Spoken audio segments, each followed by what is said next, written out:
What is up, you savages? This is the Protect Your Neck podcast, and I'm your host, Dan Tom. And this is where you can find over at MMA Junkie as well as oddscheckerus.com. But on this here program, the Protect Your Neck podcast, we break down high-level MMA. That's what we're going to do here today tonight whenever you're listening to this. Hopefully it's before the fight. Recording this in the wee hours of the night on Friday for Vegas. UFC Vegas 38. UFC is the fight tonight. It's 193. UFC Santos versus Walker. Whatever you want to call it. That's what it's going to be. Going to try to keep this quick. Bit delirious. It's late. Another long week. All that good stuff. Happy to be talking to you guys, as always. It means, we're all on the right side of the ground, right? Yeah. Thanks for everybody for listening to the recap show. So it'll be even shorter. Won't have to recap UFC 267. I provided a quite thorough one, and although I was a bit thorough, Lebowski, it apparently was needed. Because it was not a lot of the points of the old head traumas and fighter structures and stuff like that being talked about in the recaps, except for shouts here incoming. Of course, a little biased because I was a part of this episode, but no, Southpaw podcast with Sam Yang and Jason Sargis was just awesome. Obviously, appreciate both those dudes and really enjoy their voices. And yeah, so it was cool to join them, and we kind of got to break down a little more further, the problems of having, corner people, who are running your Instagram account, also in your corner, like that, and things like that of nature. So, appreciate those guys always keeping it real. So it was always good to talk to them, and just great shows and stuff in general. Go subscribe to the Southpaw feed, of course. One of my fast rising favorites, Pride Never Die, amongst others. Speaking of very fruitful podcast feeds, the Fight Site Pod, Shriram and Ed, of course, they're always great about talking about things like that. I know Ed's talked about it before, and I can't remember what it was, but Shriram had some really, really good examples that I appreciated as well as cited as well. So I always appreciate those dudes and the rest of the dudes over there for doing the Lads work, as that will be extended to a two-man show. I reshared that Dome about a lot of the language we use as far as the poverty porn. I believe he coined it. The stereotypes from Russians to favelas and all that fun stuff, right? That people almost speak of like as martial arts bases, and he puts a really good perspective on that. I suggest listening to that podcast.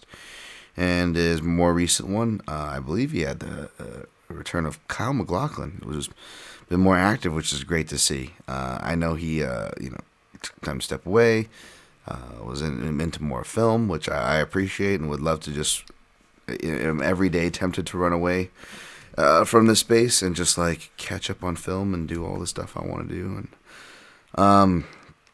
I'm really going to try to be taking a step back in more ways than one, even though I love guesting and talking and sharing, and it's just there's a lot. So I get when people have to do that. That being said, selfishly, I do like when they come back for appearances, but especially the real knowledgeable peeps out there like Kyle. And if anybody saw that correspondence, if you will, on Twitter, hopefully I'll have him on a future episode once I get back to doing top 5 episodes. Another reason why I need to step away and really just focus back on my stuff. It's really just tough with Contender Series in full effect. I'm always kind of just run dry during these times. It's real tough. So it'll have to be non-Contender Series time, and again, I think I'm going to take a couple weeks. Maybe we'll see about that. Talk to some bosses and schmosses, see what's happening. But I promise you guys, we're going to get some top 5s and was maybe some of these fine people that I shout out on the week-to-week basis, eventually finally getting them in here, which would be nice. So yeah, all right, that'll conclude the shouts. But yeah, man. Again, I wasn't trying to harp or be negative. By the way, like I had a perfect week last week, as far as the betting goes and whatnot. It was a great card. Like I'm not trying to poo-poo on the parade and tell you not to enjoy things, but it's a disservice in many ways if we don't at least acknowledge what we're seeing. It's a tough thing too, but I do feel it's it's important to acknowledge these real prices that are being paid for our entertainment. Yeah, that's all. All right. Speaking of prices being paid for our entertainment, well, before UFC Vegas 38, Bellator 267 going down real early. It might even be going down as or after some of you are listening to this, because it will be going down midday U.S. North American time from the Central Pacific to Eastern time frames. But yeah, I just broke down the top fight, of course, which was Lima versus Page 2. Especially with this one being a 3-rounder. I really think now we do get the more, which I know I'm about to set a 5-round fight, but we do get the more my original prediction of it's going to look like Lyoto Shogun 1, the one without the finish.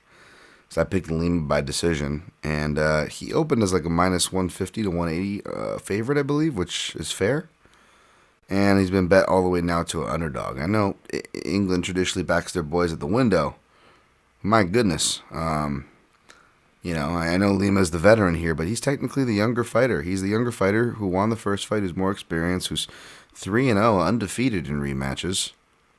And essentially, I just think that Page, even with his improved stance that he showed and mechanics and guard that he showed glimpses of in the Ross Houston fight, all of his approaches from either stance are naturally heavy on the front foot because he naturally is linear, leaping in and out.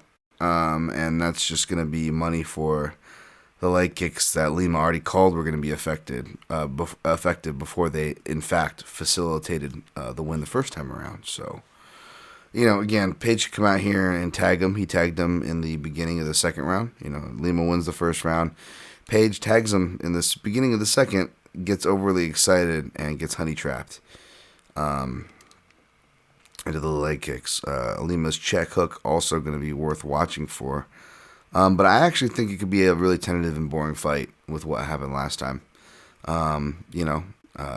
Page, for better or worse, fights different.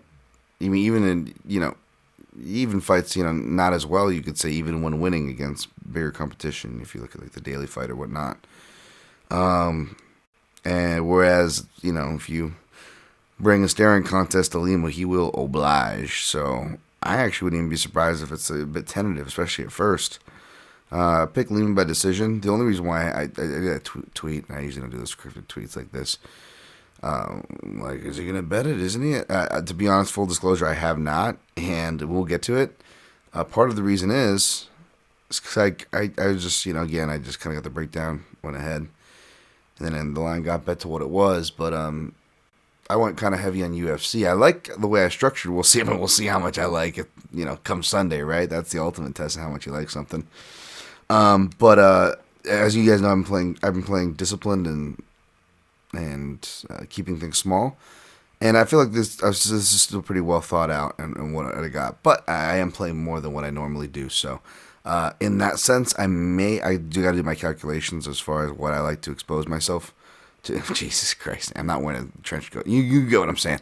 What I like to expose myself on the weekends. Well, it's just I can't even make those jokes anymore. Jesus. Stay on target. We'll get to those. I made a decent amount of plays is what I guess I was trying to say. Jesus fucking Christ, Dan. All right. Well, that was the Bellator lead-in. Yeah. Let's go to, the breakdown notes for UFC Vegas 38 as I jot the time here. 10-ish, I guess. Yeah, mira so. All right. We're going to go from top to bottom as per usual. As I should have said in the beginning, check the timestamps. As usual, I'll always timestamp this, whether it's on the YouTube audio version. Thanks for the likes and subscribes, Daniel Tom MMA. Subsequent, I'm hesitant to even plug that. But yes, you can find audio versions there, as well as Apple Podcasts, 5-star ratings and reviews. Help me go from 12 listeners to 13. No, I'm just kidding. It's not that bad, but but yeah, you can find me there. And I'll always have them timestamped in the show notes. You can go to the end where I'll recap my picks and plays if you're really in a rush or just don't want to hear me, which I don't really blame you. But for either. Especially with the time I get these out on, Jesus Christ. So you can all skip to the very end. Otherwise, skip to when these start. And again, same order, top to bottom. Thiago Santos, minus 158. Johnny Walker, plus 134. I took a breakdown. Is not out at the time that I'm recording this because I submitted it yesterday, so it'll probably come out I'm guessing probably right after the weigh-ins, which is good. And I've been fucking late on these, so it's on me. Just because it's having a split my focus doesn't work great for me. My eyes are starting to go. It's gonna be real expedited, folks. I ended up picking Thiago Santos, and by knockout, and if not the first round, the beginning of the second. I think it's gonna be a firefight, and he's gonna get the better of it. He's definitely gonna hurt Walker in the first, if not finish him in the first, and that'll probably lead to a finish in the second. Even if these guys try to be tentative, I don't know how long they can do it before one of them ends up being the flint lighter to the other's flame. If you know if you get what I'm saying. The thing is that I feel like if Thiago Santos wasn't still working out of surgeries, I feel like this is just a lock. I would play it at this chalk, which I'm still tempted to. We'll see if I make a killing, and then I'm free rolling, and I'll definitely play. If not the money line, if it's too high, I'll definitely play the under or play the money line and hedge with the under 1.5. Because again, officially picking Santos to get it done under 1.5, and as we know, by statistical trends to the way he fights, I would hear the word glass cannon thrown around Thiago Santos, but I really think Johnny Walker is the glass cannon here. I don't think he can last more than a round and a half. I know he has before, but not in this type of fight. Santos has shown to wrestle more since going to American Top Team, more competently, which is great, but not to any kind of meaningful point to where he's going to go. I hate to even use this word now because it's one of those things we use, and for lack of a better word, apologies to anyone with schizophrenia, but schizo Al Capone, Krylov, and just start going heavy takedowns. And I know Krylov actually started kind of slowly trending that way, I guess, too. But the point being is the way Santos trended, thankfully, before the knee injury was going more toward a boxing-centric outside countering game. Now I'm just thinking about, Jesus, Dan, you're doing the thing you didn't like to do. I'm delirious Dan Tom. No drinks all week, nothing. Just really tired. But yeah, Santos has been going more toward a countering game on the outside. We saw that in the Blachowicz fight where he got his knockdown. We saw that in the Jones fight, even prior to when his knees got messed up in the early going. And he's been able to consistently sting people, even in that really bad fight where he only threw one kick against Glover Teixeira. Was check hooks in the first, and even after being dominated and beat up, coming back from injury, all the insecurities at the worst of it, he still fought any longer than he had any business to, and was still able to hurt and almost come back and win against Glover in that third round. With, again, the check hook has been something that's been a bit of a kryptonite for Walker, who keeps his head up on a pole and it's like a target, like a goddamn tetherball, because he's so free-flowing with a low guard. Even though he's super tall, he's been hit by stuff like uppercuts, even in his, I think, Krylov hit him with an uppercut, but he's been hit mainly with hooks. And uppercuts and hooks, of course, are Santos' best strikes. I feel like the check hook's going to be super live. And Santos, if his kicking is back, I think he's just going to abuse Walker's legs and body because no one really has. And those targets are most there on him for obvious reasons and stylistic ones. And if you look at it, outside of Rakic, who's a really, good fighter who fought very conservative and looks like a heavyweight, whereas Santos looked like a former middleweight in that fight, and catching Santos, again, still in his injury recovery period. Aside from him, which by the way, he actually has had an argument for winning that fight and did much better than the commentators were leading on.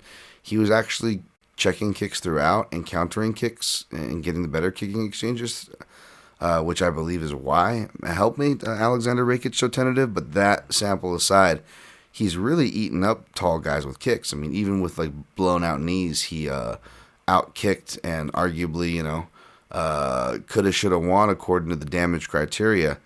With the John Jones, right? I know it's going to really piss off a lot of John Jones fanboys, which, by the way, keep hanging on to that. Keep hanging on to your goat, who is just, a POS. Sorry. People that know me, I said, have known that I've made these predictions for literally a decade. Literally a decade I've been calling this stuff on John Jones, by the way. And I hate to be right, because it was actually worse than what I said. So, but yeah.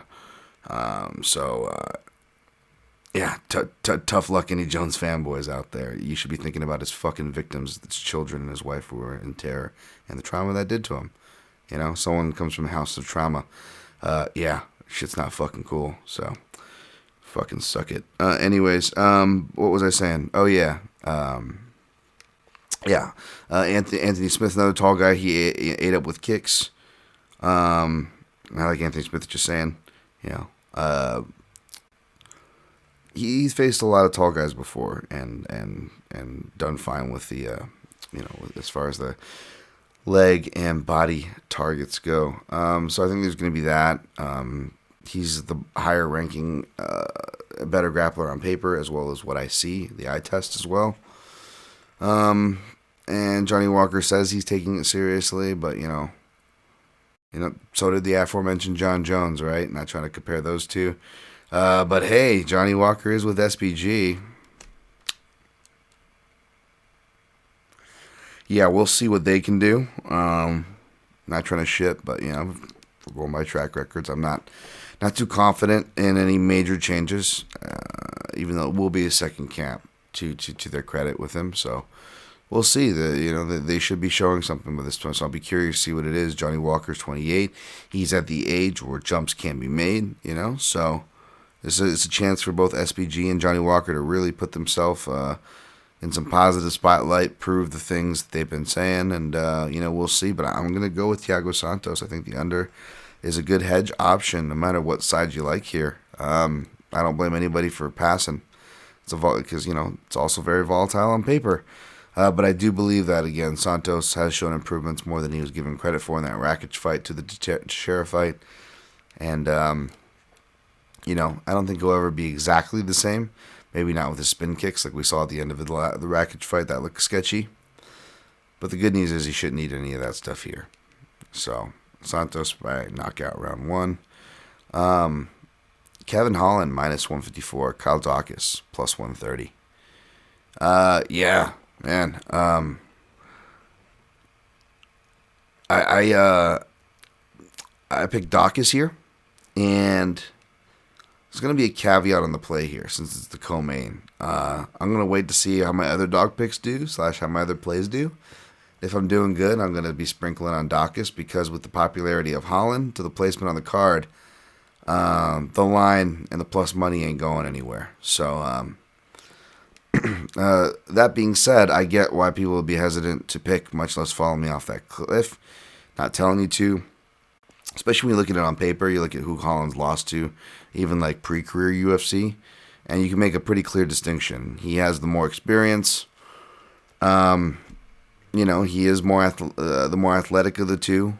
They both have been black belts roughly around the same time, so there's not much of an experience difference there, but obviously he's the more potent striker and finisher on the feet, right? So it's like, what gives? However, it's deceptive. It's also deceptive. You go look, he's 6-2 against southpaws. Well, he was 6-0 until Derek Brunson, who's been spoiling everybody, and he still rocked Derek Brunson. And then the other one was a last-minute fight against Marvin Vettori, which was last minute and stylistically unfair. So how much do you want to count that against him? It's like, well, fair, but he also has had a lot of fights that, could have not gone his way, whether it was to southpaws like Gerald Meerschaert or other fighters like Darren Stewart, or if memory serves, even maybe Alessio Di Chirico, even though live I edged it for Holland, I believe. But I mean, there's arguments, and there's a lot of his fights that when you look at it, you go, it gets tricky. Whereas Doc is not so much. Obviously, it's not like he is a deceptively better, what Jonathan Webb, or Dustin Stolfus is his only UFC win. It's tricky. They both lost to Brendan Allen. Obviously, not to do MMA math, but Brendan Allen did finish. Holland. Granted, that fight was on short notice. Whereas Daukaus survived. Granted, Daukaus also fought on short notice and didn't get finished. So there's that. And if it's one of those fights where, we'll get to it, kind of like we'll get to when we talk about Malarkey, Perez Zahim or whatever. Sorry, I can't remember that fighter's name. But it's one of those fights where one guy pretty much does the majority of work to win, but loses certain big opportunistic moments. And not necessarily where they get dropped per se, but they just end up in a bad position taking shots at the end of the round or something like that. And there was a lot of that with the Daukaus, and he gets dropped in the first minute, first of all, with a knee, right? He ducks right into a knee.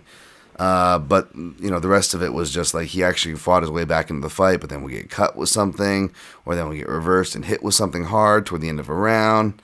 And, I picked Allen. Allen was the favorite, and he deserves to be the favorite. I picked him. So, not sour, not saying he should have gone the other way, just saying that it was deceptively closer than you'd realize. And look how good Brendan Allen is doing, right? And that was kind of like a Spider-Man match, too. Even when I broke that down I felt that, Brendan Allen was the more experienced and better fighter at that point of their careers at doing what they do.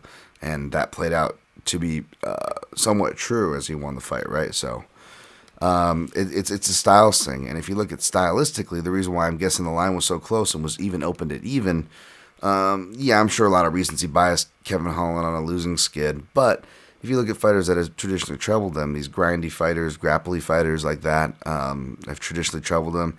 He hates it so much that he just kind of starts the talking shit game going, saying, I'm Hendricks Dan, I wrestled with Johnny Hendricks. They want to see what it's all about, and he had all his lines prepared, and it was cute and all, but it's like, you got to show it, man. And I don't know if one camp's going to show it, especially when you're a deceptive veteran, and he is better wrestling than maybe he's given credit or stereotype now for. He fought really bad stylistic matchups, of course, but at the same time, he just allows himself to get in these gritty, grindy fights, and I don't think that's going to be good against Daukaus. He baits a lot of back takes because he turtles a lot in these scrambles too, which is another reason why I'm picking Daukaus here.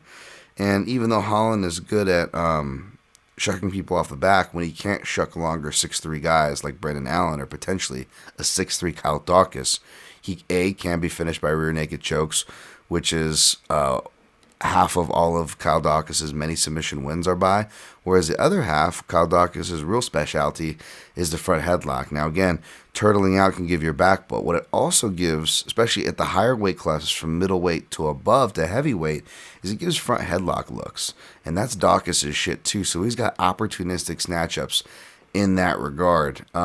He's also the better wrestler. Holland does good work against the cage, but Daukaus, this guy does his homework. He seems to know that and says he has an idea to take advantage of it, which makes sense. I didn't really realize it. I thought he was maybe more of just a strictly cage guy. But Daukaus actually has multiple nice level changes. Now, even though he gets on the hips on some that he probably should have finished, and that could be an indictment on him, he doesn't finish all of them, but the fact that he has such good timing, reactive shots in the open, countering, getting in on hips, that's a good sign. He puts the work in, and he's consistently put the work in with his bigger brother. So, that's going to be tested here. I just suspect that unless Holland can counter him in close, which, we've seen Daukaus, even though he's never been stopped or submitted, mind you. That said, we have seen him rocked, especially when he does get guys get to the cage. It's like when he's right within that closing range, it's like when he's most able to be hit.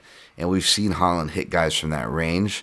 So that's going to be particularly dangerous. And if Holland knocks out Dawkins, then, none of us should really be that surprised. That being said, Dawkins, again, hasn't been stopped or submitted.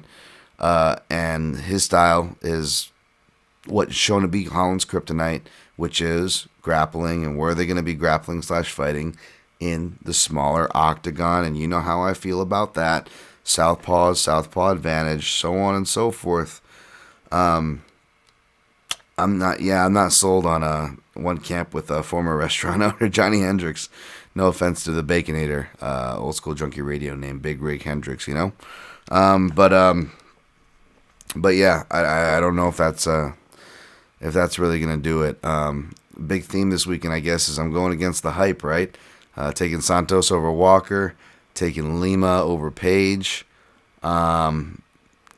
taking Dawkins over Holland, and we'll roll on. Again, I will be playing Kyle Dawkins if my 2 dog plays hit, regardless if the props hit. But if I'm doing good overall, I'll probably still play him. Or maybe he'll be a good chase. We'll see. But he is locked in, and I don't think he's going anywhere. All right. And win or lose, will fight for your money, which is always my favorite thing to bet on a dog. Nico Price, not a dog, minus 166 or 186. Looks like, wow, he's really getting inflated. Alex Oliveira, plus 154. They're really inflating Alex Oliveira ever since he set up his own camp and his own, I don't know if, does he still have his own, what do you call, Waco, Texas place over in Brazil? It's just like fueling up, making armies, just, yo, get you pregnant. Like the, what do you call, Tracy Morgan in Brazil over there? I don't know. I'm kidding. Seriously, hopefully he's keeping up with those child support payments. But that's probably the big reason, all jokes aside, of why Oliveira's up in here. So he definitely needs a win, but so does Nico Price. I think Nico Price needs it a bit more. Nico Price is just, focused on the game. He might not be getting the results, but he's going to be, someone that goes out there and kind of fights for your money, so to speak. So I picked him here. I haven't liked what I've been seeing from Oliveira. He's been more faster to get out of there early than he is to get his comebacks, like the days of the Piotr Hallman or Ryan LaFleur. Like, we're seeing a lot less of those random comebacks where he's losing the whole time, which, again, hard to count on that also. Not like that was easy. Not like that version of Cowboy was any easier to count on. So totally get why the trending is toward Price, but with this kind of a matchup, at a certain point, it's hard to play chalk in the volatility playing field, right? At a certain price and at a certain point. So that's what you're kind of facing here. That being said, took a couple stabs, maybe a D Love stab. Shout out to Derek Love. That's right, little round 3 and a little bit of round 2 where I really think it gets done for Price. Now, both guys have a history of finishing guys and the propensity of being surprise finished early, but mainly round 2 seems to be the money round for Nico for finishes and Oliveira for getting finished at the more higher level matchups, I should say, right? Not like the early first round finishes that everybody has in their career. I'm talking about the more measurable sample sizes. That's what I was coming up with. And round 3, of course, still a lot, especially if either of these guys are still standing by round 3 with how their, styles, at least how I presume, fit on paper. So what I did here is I sprinkled on round 2 at, what was it? Scheisse. Let me see here. I sprinkled round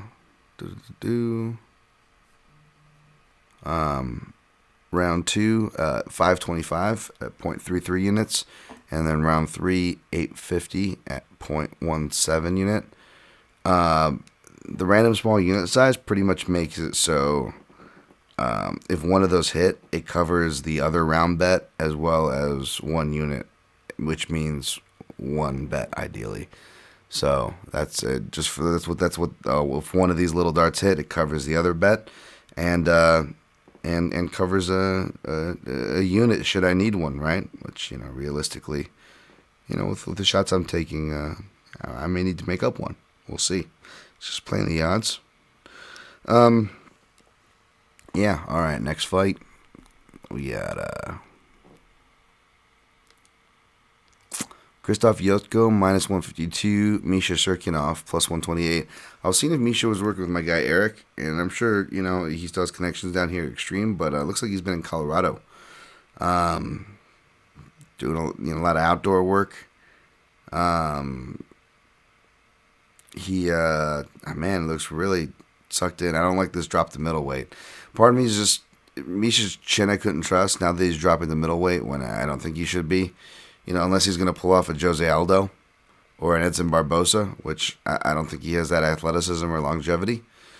Then, yeah, I think he's setting him up for not just a potential loss, but we could see the rare Jotko finish.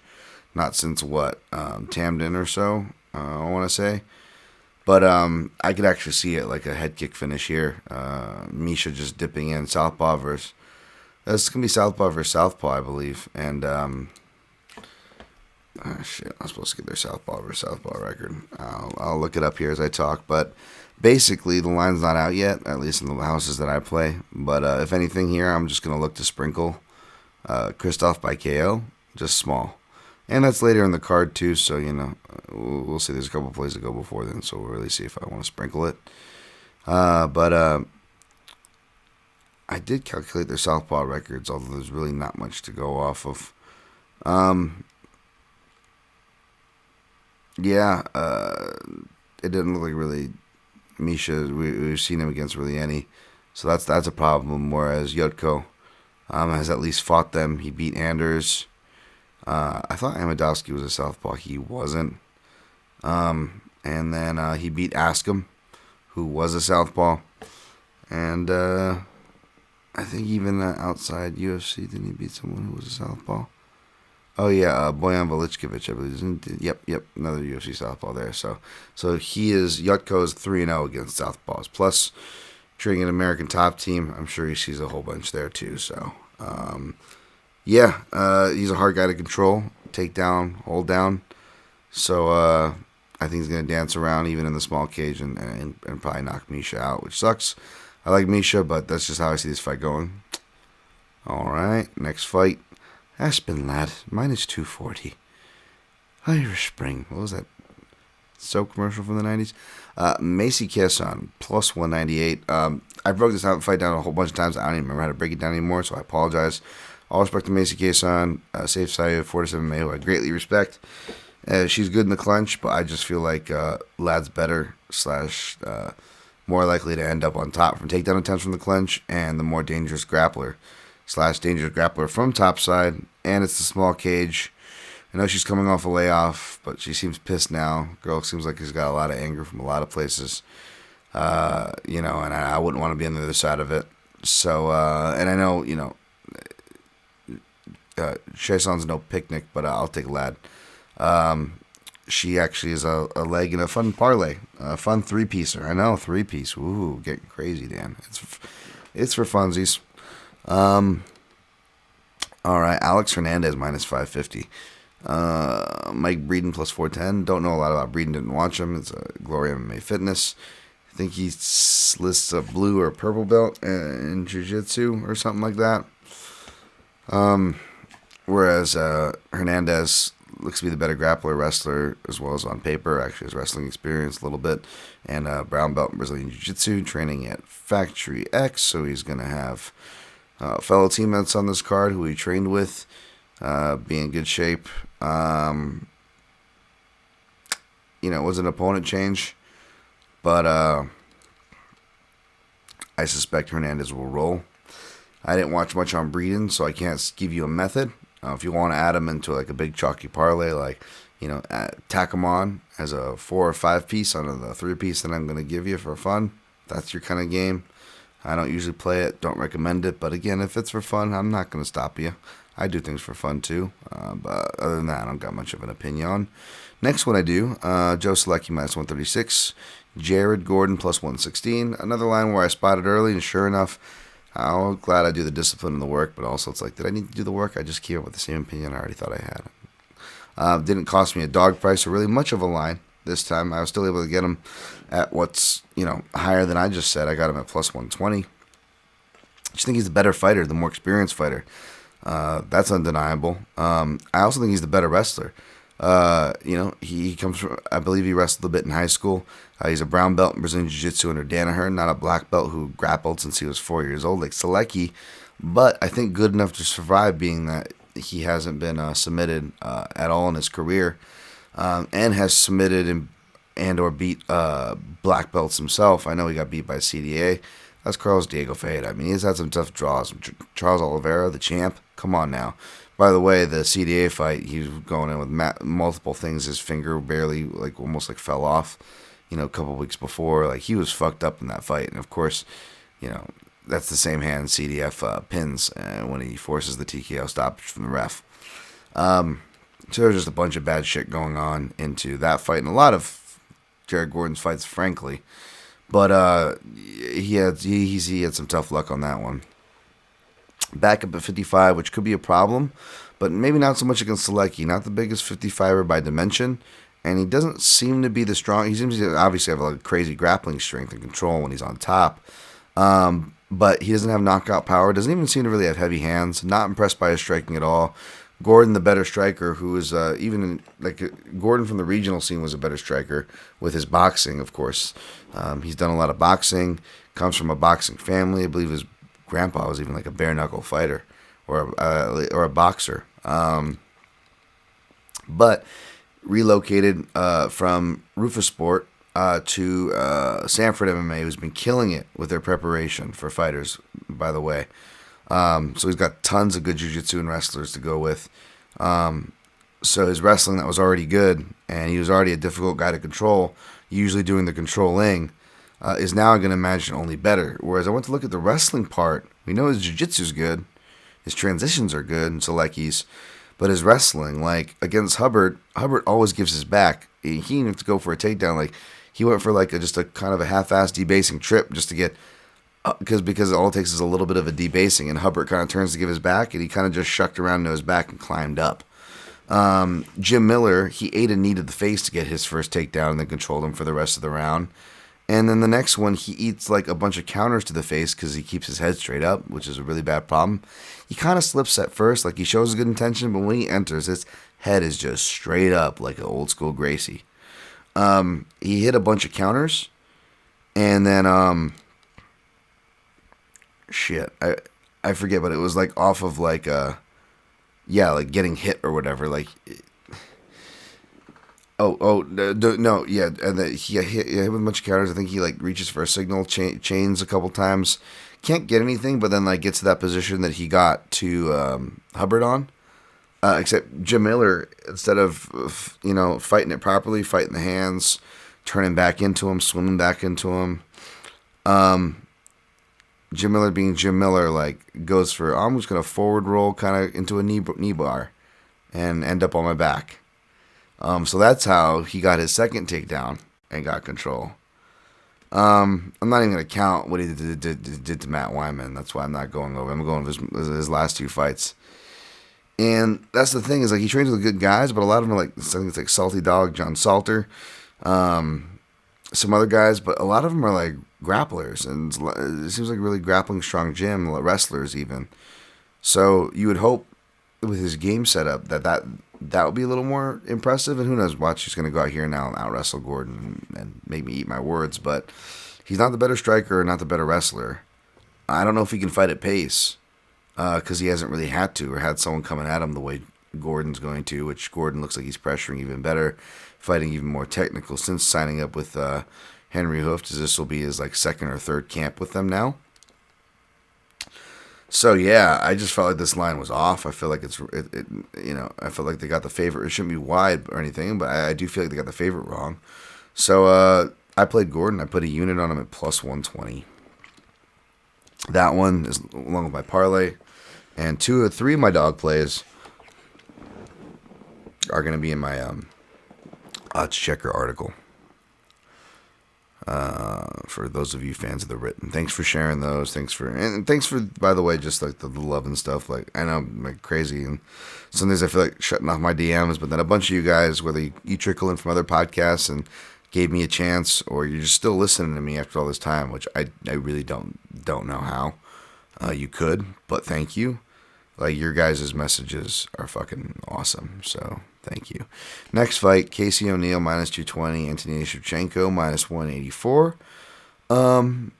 Didn't look too much into this one. Picking Casey O'Neill, maybe a little bit of bias. She's training in the backyard over there, Extreme Couture. This one always feels like, all Shevchenko fights feel like a trap fight, whether she's the favorite or not, right? It just feels like she could either be spoiled or be spoiler. But Casey O'Neill, like Alex Hernandez, you could maybe add on for a 5-piece for the 3-piece I'm going to give you if you want. But other than that, nothing crazy, nothing hard to say, no crazy leans, just picking O'Neill. Next fight, Carol Hossa minus 490, Besh Gohea plus 380. Carol Hossa got to be the most popular parlay piece. Called it back when she was like minus 280 something and on her way up. Sure enough, I didn't jump on it in time, but it's all good. I just am only putting her in a fun parlay anyways. She is the second of 3. Basically, she's just better, higher ranked, more accolades, better grappler. Has some kickboxing experience, can work at a pace. Trains with Andrade, that team. Yeah, I think she rolls by decision. Next fight, Devontae Smith, minus 154. Jamie Mullarkey, plus 130 for the Australian Ted Danson. That's right, baby. Forehead love. I'm actually back in Jamie Mullarkey here. I know, crazy. And not exactly, off first glance, look at a guy like Mullarkey. It looks like the complete opposite of Smith, if we're just doing the old eye test there. But Mullarkey, much more experienced, and a deceptive sample size at that, because you got to consider that Mullarkey, he's only going to have a 2-inch reach disadvantage. He's at 74 inches to Smith's 76, but he's 3 inches taller, and that's notable because he was fighting most of his career, particularly when he suffered his 2 knockout losses at featherweight, when he probably shouldn't have been there. He's a really big kid. And you really saw that in his performances, and his durability is better at lightweight. Now, could he get stopped by Devontae Smith right hand? Certainly. We saw him get stopped by a Volkanovski right hand, but that was a Volkanovski right hand from hell, and that was Volkanovski. Now, the TKO loss after that was really weird because the guy shows up as a bantamweight, and he looks like that. It's the stupidest fight ever. Like, Mullarkey is just washing this guy like you should. It's like this perfect comeback fight. He's undefeated in title fights over there at Brace or whatever it's at. And it's just the weirdest fucking thing where, like, Mullarkey almost like, again, he's cutting more weight than he should, and I think it affected his gas tank because he, like many of the dogs I have bet, one of their main factors is he will fight for your money. But he would tire much more. He'll still, be relentless at lightweight to a point of detriment as far as, putting himself out of position. I referenced that fight with Perez Ziem at the top of the podcast. You saw that. He was trying to wrestle this guy so hard that he put himself in negative positions at the end of the rounds to lose rounds that he otherwise could have and had the right to win. And a lot of people still scored that fight for him, by the way. I think, the MMA decisions is 15-2. But rewatching it back, I could totally see how judges would or could score it for Perez. Sorry, reaching for a thing here. But yeah, and you look at that fight with the guy after Volkanovski, and he's just kind of tiring himself from kicking this guy's ass. And it's like the weirdest thing where he goes to take him down. He tries so hard to take him down, and his takedown technique is not that it's super amazing now, but it's really not good then. You actually see how much he's improved when you go back and watch his older fights. And he just ends up in the most weirdest position where he ends up getting his arm pinned, and he's too tired, and the guy's too heavy on it for him to get it out, and he just lands his unanswered strikes and with bad body language that forces the ref to stop it, even though he gets up. And he's more tired than he is hurt. But it's the most stupidest stoppage I've ever seen. Almost as stupid and flukish as Kama Worthy beating Devontae Smith. you know. So that's the thing about this fight that makes it sketchy on both sides. I'm taking the dog side. I can justify it a little more. But even if you think you're getting a deal with Devontae Smith, which I could see someone making that argument, at the end of the day, you're gonna trust you trust in what I think could be a suspect chin, because Smith has been hurt before in fights, and I'm not even talking about with like going all the way back to the John Gunther fight, which I believe was more of an attritional thing, Gunther surviving and then Gunther coming back, which again, potential path for Malarkey here. But I'm actually not even picking that path. I'm actually picking the straight up KO path, kind of like how Kama got him. And not doing that math because Kama got him with a left hook, because Kama's got a good left hook, but who got Kama with a left hook, and that's Malarkey. Oh, the beat impressive. No, it's not even just because of that math. It's more because even in the more recent and measured Devontae Smith with that long jab on Justin James, we saw even Justin James get a beat on the jab and started countering the jab over the top with a right hand and wobbled Smith. You forget that because he otherwise got him out of there and dominated him, right? But yeah, he was countering over the jab. And two of the things Malarkey does good from his earlier days to now much more polished is he counters over the jabs with right hands, and he has plenty of ways to set up left hooks that I just see taxing Devontae Smith the same way. The same way that Kama Worthy did. Now, despite most of his stoppages being by knockout and having being a all-in-all finisher, Jamie Malarkey, I get that most of those are probably attritional stoppages. However, as we saw with the Kama Worthy fight, like he has the power to put guys out when he connects as well. And again, if Smith's chin is suspect, we'll see. I think this fight could tell us something. And then perhaps that could be his weakness, because Smith looks aces otherwise. Great personality.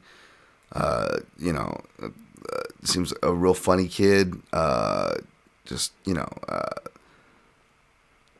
He has got the athleticism and power, but he does show some real skill. Like, he kind of feints, shows the right, comes up with the lead left high kick, like stuff that I really like to see. I just don't know. I don't know. I know he was able to out-wrestle James, but James took that fight on short notice, was obviously outsized, and as we've seen, when he gets tired, that's usually when he kind of wrestles, which sucks because he actually is a good grappling game if he's fresh. It just, unless it's like an opportunistic sub, we saw with his sample size, which, I love James, but, sadly was mainly losing, right? We got to call it for what it is. Also not that effective, because by the time he would go to his grappling is usually when he was tired, especially in a fight that he took short notice and was already hurt at that point. So it's like he out-grappled him, but I don't know how much to make of that. In fact, does it turn into a criticism for Smith, because he was technically grappling with a dude who was a better wrestler on paper and a better, higher-ranked jiu-jitsu as well. Does he hurt, Malarkey and then do that, and now he ends up in a grappling battle? And now it's an attritional war where Malarkey kind of thrives in. So multiple ways to win the fight for plus money. I'm going to go ahead and take Malarkey. It sells as multiple camp with Brad Riddell and Volkanovski. I believe that Juju's really done a lot for his confidence. That's also why we've seen his skills get a lot better. And with the sacrifices those guys have had to make, he's already been up here, so he's not going to be jet-lagged. And if anything, he's going to be extra motivated, as all those guys are, coming from that part of the world with their lockdowns, right? So I took Malarkey for plus 130. If he and Gordon hit, I'm definitely playing Doghouse. But we'll see, because we could also, the next fight, we'll close out our parlay. Douglas Silva de Andrade, minus 225. Gaetano Perello. What would Brian Boitano do? Plus 188. Gaetano Perello actually has like more impressive Muay Thai stuff on a paper, but it's like Belgium regional stuff. So what is it really? Whereas Andrade is mainly, his main titles are regional MMA titles. Guy's a Brazilian vet. He's been doing it for a minute. Much more proven product. He's kind of gotten a crazy resume when you look at who he's had to fight, but he's been competitive game. He's beat some really good fighters. pretty convincingly. So, like Marlon Vera, I know it wasn't like the best version of Marlon Vera, but, Marlon Vera was on his come up then. And yeah, I like his combinations, his counters, his power. And I just think, even though Douglas Silva de Andrade had a murderer's row, getting Ricky Simon and then Douglas Silva de Andrade ain't exactly special treatment either for Gaetano. So, yeah, I'm going to go with Douglas de Silva here.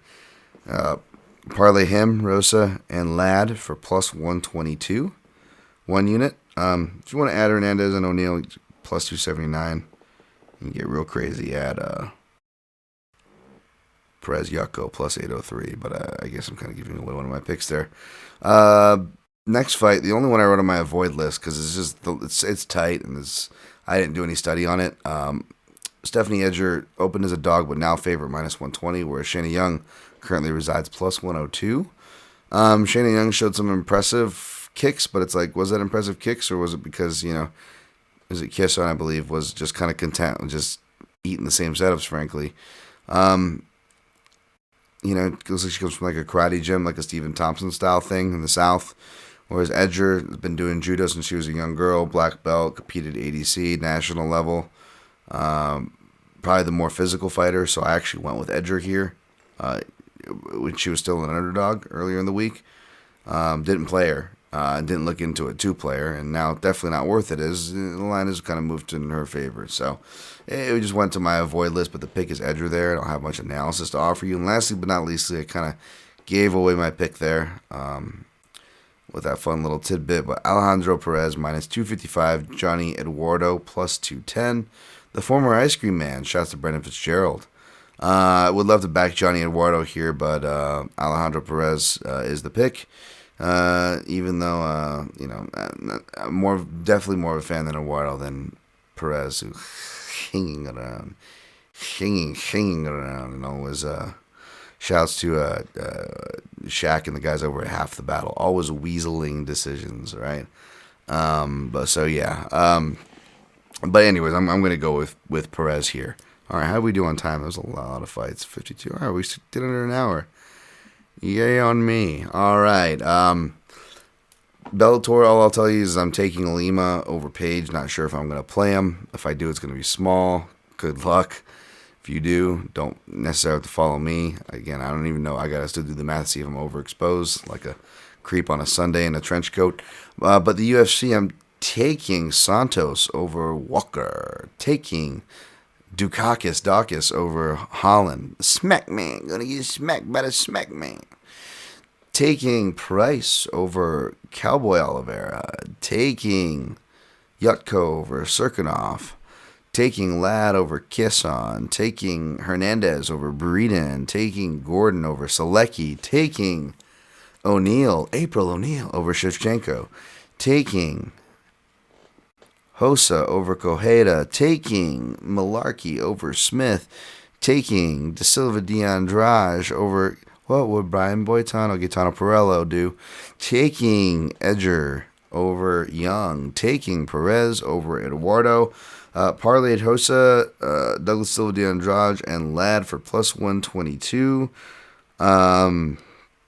Malarkey played him plus 130 for a unit. Gordon played him plus 120 for a unit. Dawkins at plus 130 looks like he'll stay there or go north. I'm going to wait to see how the earlier plays do since he will stay at a dog and is all the way up at the co-main event, so it allows some pivoting time. But I am targeting him to play. He is my official pick. Depending how I do as well on that in the night, if I do end up playing Santos, it won't be without a hedge for the under, or I might just let the under fly if I'm free rolling at minus if it's anywhere under minus 110. I did open at dog odds, but you can't find it at that. You find it at minus 105 at one of my houses. Haven't played it yet. Again, going to wait on that one. Props I did sprinkle on, though, is Price rounds 2 for 0.33 units at plus 525. And in the neighborhood of 800, round 3 for 0.17. If one of those cash, it'll cover the other plus a unit back. And Yako by KO, not out yet at the houses that I'm playing, but I will be looking to sprinkle on that. Avoid Young Edger. Yeah, YouTube, PayPal, which is over if you want to donate to the show. MixedMartialAnalyst.com, where you can get the Amazon click-throughs to ease your conscience for using that damn site. You can go to MixedMartialAnalyst.com, click through the banner on the right, do all your purchases. It won't give me any of your personal information, but a small percentage of your no extra cost to you, purchase at no extra cost to you will get kicked back to this year's show. It's appreciated. Or secure PayPal link above that if you just want to do a direct donation. Shows on YouTube, Daniel Tom MMA, Apple Podcasts, Protecting Neck Podcast. Thanks for the 5-star ratings and reviews. At the PYM Podcast on all social feeds if you want to like or follow. I promise I don't pollute your feeds, but it does help. This podcast goes somewhere, I guess. And at Dan Tom MMA if you want to get at me. Sorry, I'm tired and weird and exhausted, but I tried to get it out for you. Did the work. We got, I like this machine gun spray. It's a thoughtful spray. It's like tapping the AK in Counter-Strike. We're going to see how it plays out. Good luck on your picks and plays, and always protect your neck.